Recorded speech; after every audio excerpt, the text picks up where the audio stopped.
form of life spiritually. What's important about this? The opening of the mouth. Where do you find it at? In the Americas. Same thing. Right here. This is found in a cave around east of Acapulco. Black bearded man, notice the snake-like instrument in his hand. Right here. Same rituals brought over by the Africans. From the papyrus. Same thing. Notice the leopard skin he has. Notice the African, the priest. Notice the ritual. Notice the snake-like instrument. Same thing. And when you superimpose this with the one in America, this is what you have. Same thing. So there's even rituals that the Africans brought up, new customs, new ideas, an explosion of new scientific information. Pyramids and step pyramid. This is later now. The Olmec civilization dies down. It's in its decline. Around 150 BC, you have another civilization that takes place on the east coast of Mexico called Tajin. Within the Tajin, it was said to be a race called the Totonacs. Many of these Totonacs were said to be Africans, alright? What is important about this city, this is 7,000 feet above sea level. It's the third largest pyramid in the world, the largest in the Western Hemisphere, the Pyramid of the Sun, Teotihuacan. The base of that pyramid has the same basic mathematical elements as the Great Pyramid of Giza. What's important about this is that according to two archaeologists, Jimenez Marino and Jacques Susto, he claims that some of the people who were responsible, for building that Pyramid of the Sun look like this. I'm sorry, this is the grid plan. This is the grid plan. What's important about this grid plan is that Pyramid of the Sun was laid out on a ruler straight, on a grid, similar to the grid of Washington, D.C. when it was laid out. This was sophisticated engineering skills. This is what some of the people look like. These were called Totonac. Notice Mr. T or the punk rockers could not claim the hairstyle. There it is. They were called Totonac. Fine marble carving around 250 AD. Another photograph of it. I'm going to go through some of these very quickly now because I don't have too much time left. This is an African woman. It was found right around the same area as that Pyramid of the Sun. Now, I had one teacher, Strawberry Max, said to me, well, I'm not sure that doesn't look African to me. But when you put that next to a Nigerian woman, this is what you get. Basically, it's African. This here sculpture is only 7.18 inches. That's what I'm talking about baked terracotta clay figurines. There you go. 4.7 inches. Notice the dreadlocks. Found in the same area as that Pyramid of the Sun, Teotihuacan. This is a script, the Olmec script. This script deals with this deals with mathematical as well as astronomy. It was said to influence the Maya script. This is Moorish text that we're talking about in America. Notice the turban. This is a fine carving at bottom for Peru, 900 AD.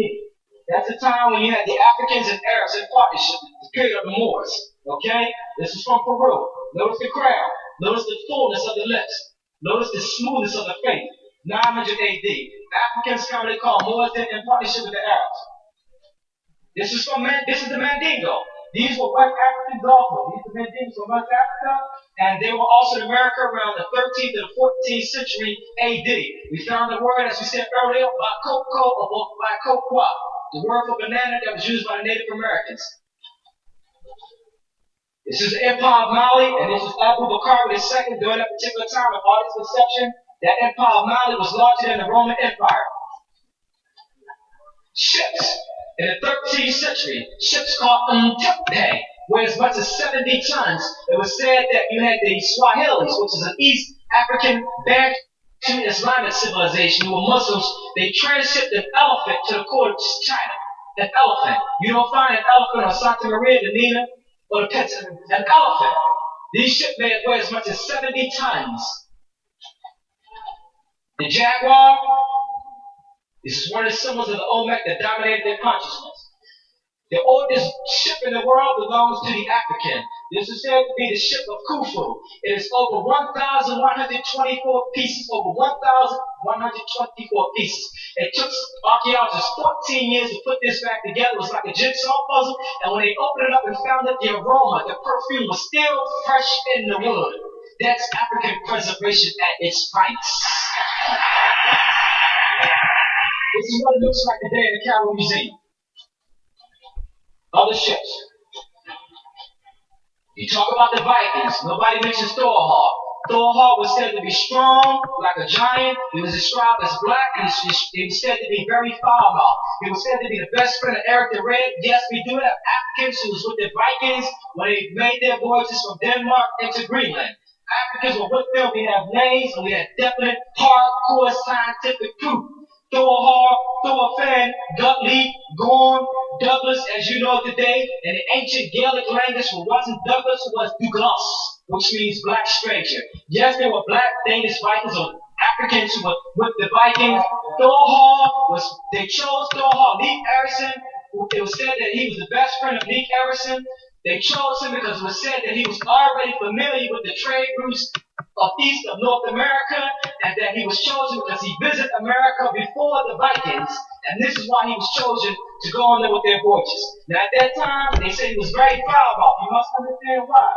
At that time, he was around a bunch of Europeans. Who knows? Maybe they thought they knew everything. Maybe they figured, wait a minute, I'm here. You chose me. Let me do the talking. I don't know. They say he just cussed you out. But nothing had Eric the Red to do with him. They said he edged to his roots.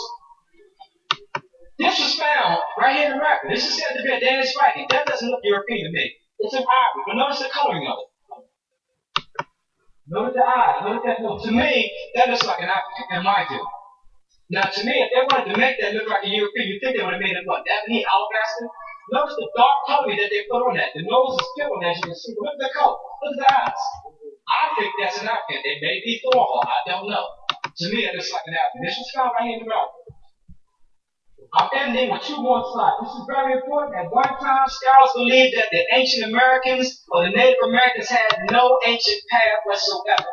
They said that their information or their history is very recent. We can't find any ancient bones or any artifacts that show that Native Americans had an ancient path.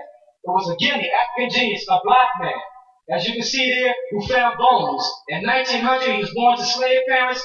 He was very interested, he was a naturalist, and he was also interested in rock fossils. And he discovered bones. He gave this to another man by the name of Carl Swinheim. He took this information and presented it to one of the Smithsonian Institute. And as you can see there, it says America's first patent, a chance discovery by a black power only in this century led to proof of Ice Age man in the Americas. Okay? So in other words, once again, it was the African genius who led the scientific discovery of ancient Native Americans' history. African genius again. It was a black man who led that explosion of new ideas and information to seek out. I'm ending with my last slide. As I said before, the Africans were the multicultural Mesoamerican. This is from a book of all pictures. What did they put on there? The African priest king El Rey, which means the king. Front cover of the book. Olmec, mother culture of Mesoamerica. It influenced all native cultures, Maya, Inca, Peru, Guatemala. See yourself as world historical people. Bring back self-confidence and historical memory. Get away from historical amnesia. You were part of America's first civilization as honorary members. Now you see why they can't deal with the African factors.